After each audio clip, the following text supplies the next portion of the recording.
Good morning from the news this week on Spiritz TV. I am Shalini Kumar, the news bearer for you today. News this week is the fastest and easiest way to know what is happening in India and around the world in the fields of alcoholic beverages and hospitality. Before the detailed news, here are some major headlines for the week.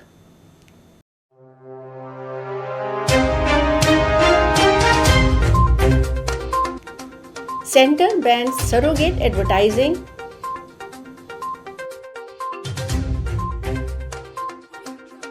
UP sets to become a hub of distilleries.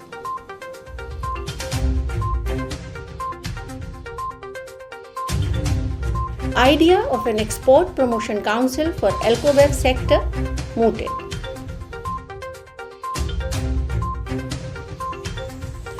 A premium gin from Amrut.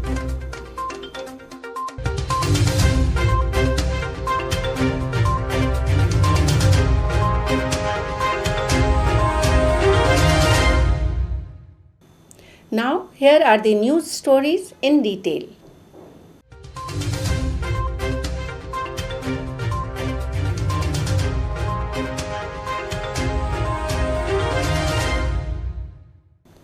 The central government has banned surrogate mass advertising in print, television, and social media under the Consumer Protection Authority Guidelines 2022.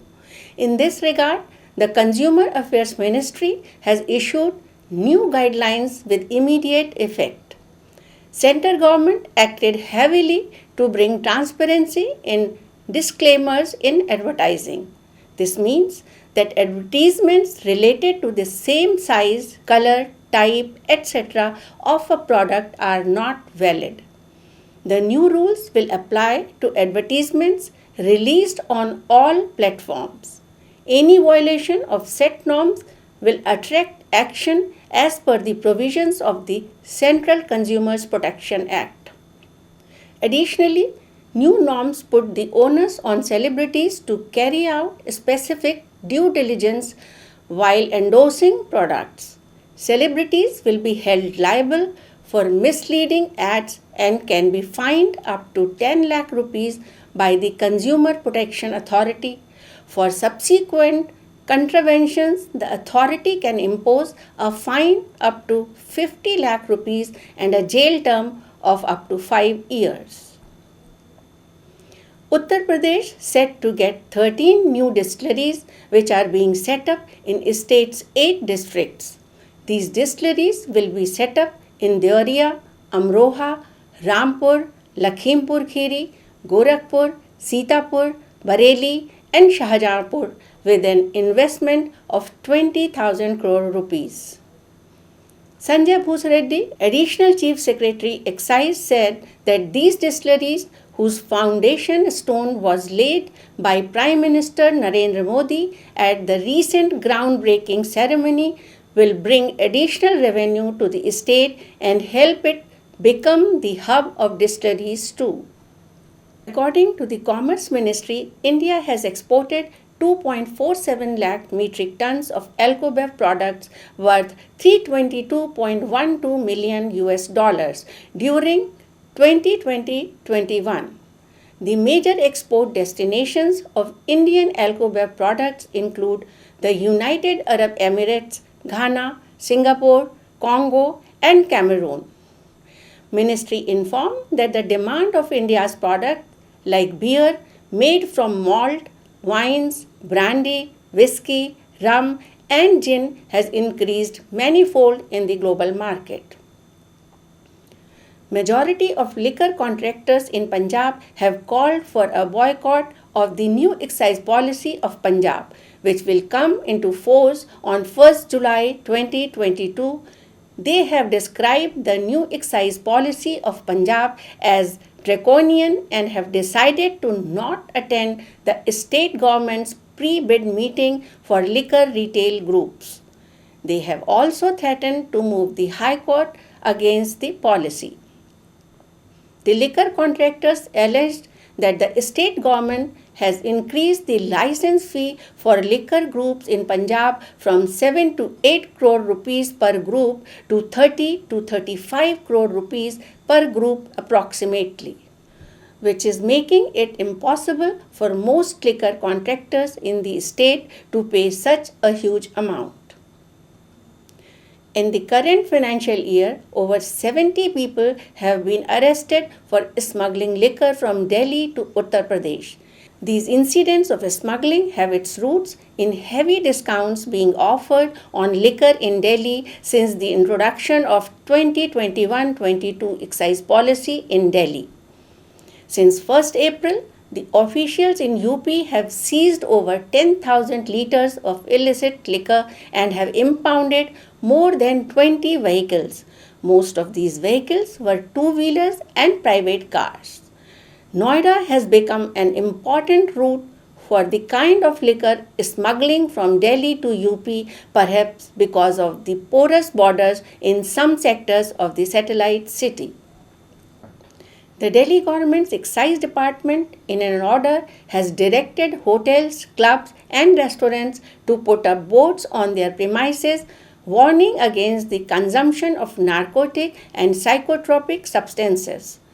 This circular, issued on June 6, said the establishments will face action if such a display board is not found during inspections. The department clarified that all premises will have to put up such boards in at least 2 locations. Let's have a look at some legal updates.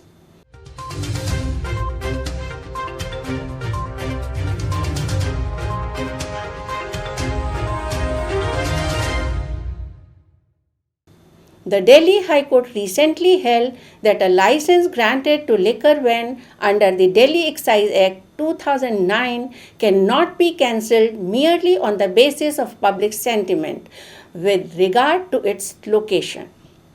The court was dealing with a petition submitted by the Department of Excise assailing the order of 28 June 2019 passed by the Financial Commissioner.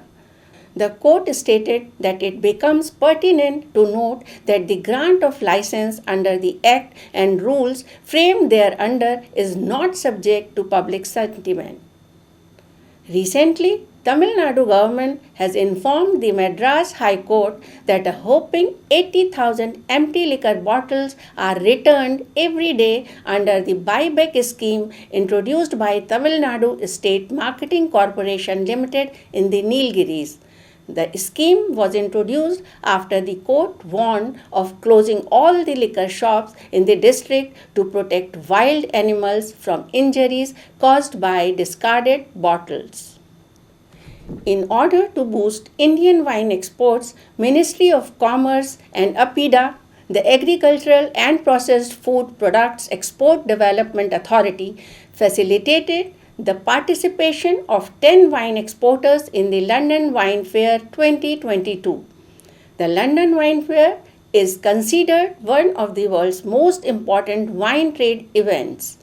Reserva Wines, Sula Vineyards, Good Drop Wine Cellars, Hills Hill Wines, KLC Wines, Soma Wine Village, Grover Zampa, Plateau Vintners, Asaf Vineyards, and Petelli Vineyards are among the Indian exporters who attended the London Wine Fair. Liquor industry body, the Confederation of Indian Alcoholic Beverage Companies, has requested the government to set up an export promotion council for alcoholic beverages under the aegis of the Commerce Ministry to promote the outbound shipments of the sector. The Confederation of Indian Alcoholic Beverage Companies has sent a communication to the government in this regard. Confederation Director General Vinod Giri said the sector needs support for improving the exports, especially in the context of free trade agreements where alcoholic beverages are part of the wish list of several countries like the UK and the European Union. Today, we have Vinod Giri, who is Director General of Confederation of Indian Alcoholic Beverage Companies, with us. Welcome Vinod on News This Week. Thank you, Shalini, for having me on News This Week. You have requested the central government for setting up an export promotion council especially for outbound shipments in the alcobev sector. Please tell us how it will help the sector. Yeah, yes, we have indeed. And just to contextualize the matter, historically, the government and government of India has been less proactive in including alcohol in their discussions with other governments. Now that context has changed a bit after the FTAs came into play. As you know, that most countries are including alcoholic beverages in their FTA wish list. And since FTAs are meant to benefit both ways, so which means that we also need to start re-looking at uh, the alcohol promotion strategies of the Indian government to ensure that we also maximize the benefit out of FTAs and we don't end up giving concessions only one way. Now, there are a few more factors which we need to highlight in this matter, and we have been telling the governments on that. One is that there is a large untapped export opportunity. Just to mention some numbers, out of the global trade in alcoholic beverages, which is about $220 billion, India's share is less than 0.3%. That's about $330 million. If you compare that with countries like France, which is close to $20 billion, UK, which is more than $10 billion, even a developing country like Mexico, which is $6.5 billion. So we see there's a large opportunity sitting untapped. So that's point number one. Uh, Point number two is it's also meant to support the industry domestically. We have a very large distillation capacity in the country.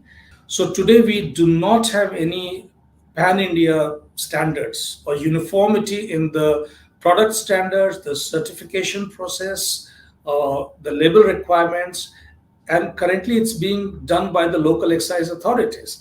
Now, that is something which may pass the muster when the exports are being made to the low compliance countries.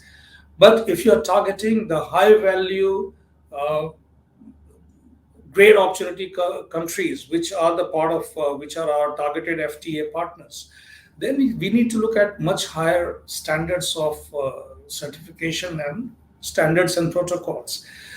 To do that, we need a central body, central authority, and that's where we need an entity, a body like Alcoholic Beverage Export Promotion Council. In which countries Indian companies export their alcobev products right now? So we do about 7 million cases if you look at the finished products, or as I mentioned earlier, about $322 million worth of exports we do. Most of our exports today are going to the to countries in Africa, countries in the Middle East, and some to in Far East, such as Singapore. Uh, there's a very small amount of export which goes to the Western developed countries, such as European Union or UK or US, Canada.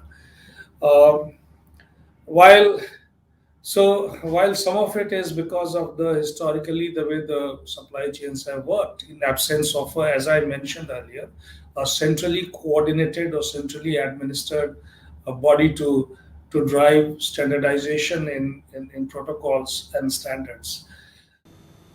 Thanks, Vinod, for being with us and sharing your viewpoint. Some very interesting products were launched recently, which I am sure you would like to know more about them.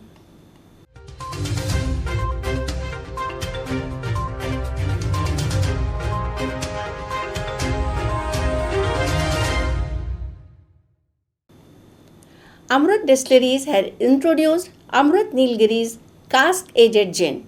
It is a limited edition release with only 1800 bottles available worldwide. The gin took several months of research and development for its birth. Amrut Nilgiri's Cask-aged gin is matured in casks which produce the highly prestigious and award winning Amrut whiskies. As a cocktail drink with its rich oak influence, it can shine in a Cardinal, Negroni, highball, and even a gin sour. The botanicals infused to make this gin are juniper berries, coriander seeds, lemongrass, angelica roots, orris roots, mace, nutmeg, cinnamon, Nilgiris tea, and pan. Priced at 3,395 rupees, 900 bottles of Amrut Nilgiris cask-aged gin are distributed to Indian consumers, while the rest of the 900 bottles will hit the international markets such as the US, Europe, Canada, Taiwan, Australia, Singapore, and the Netherlands. Today, we have Nikhil Verma, gin distiller and brand ambassador at Amrut Distilleries Private Limited with us.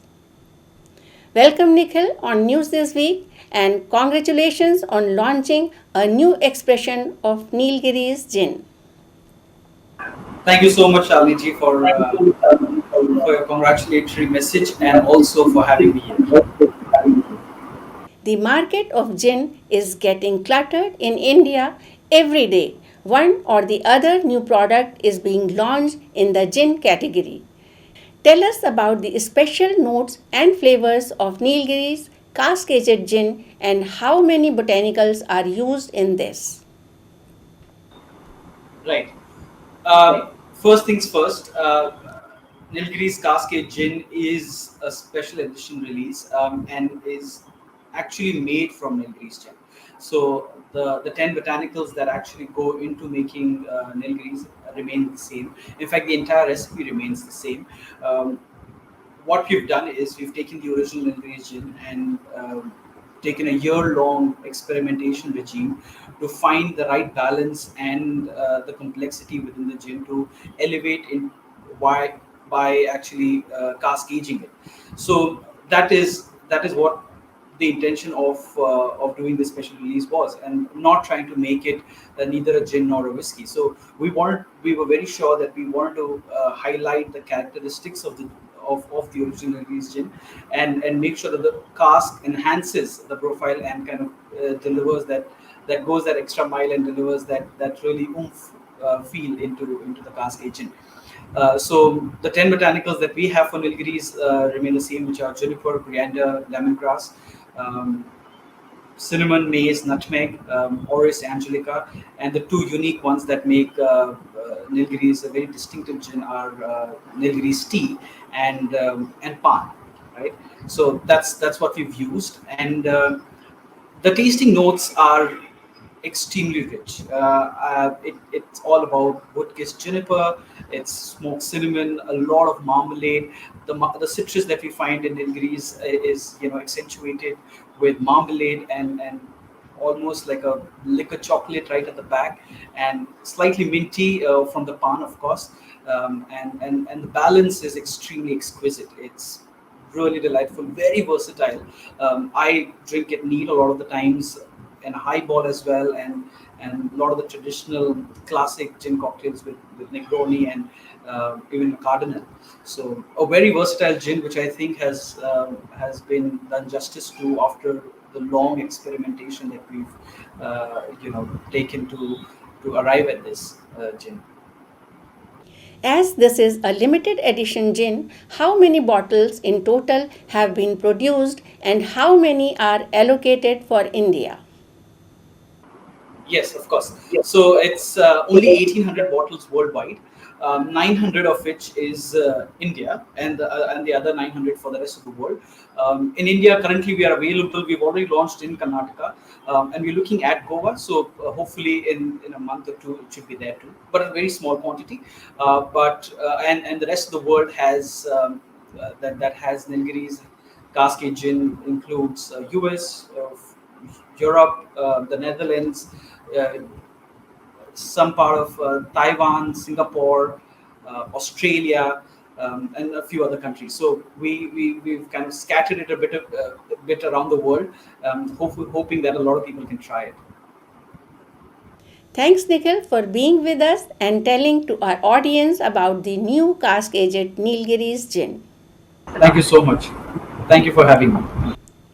The Dalmore Highland Single Malt Scotch Whisky has introduced a limited edition 21-year-old single malt, the newest whisky in the brand's Principal Collection.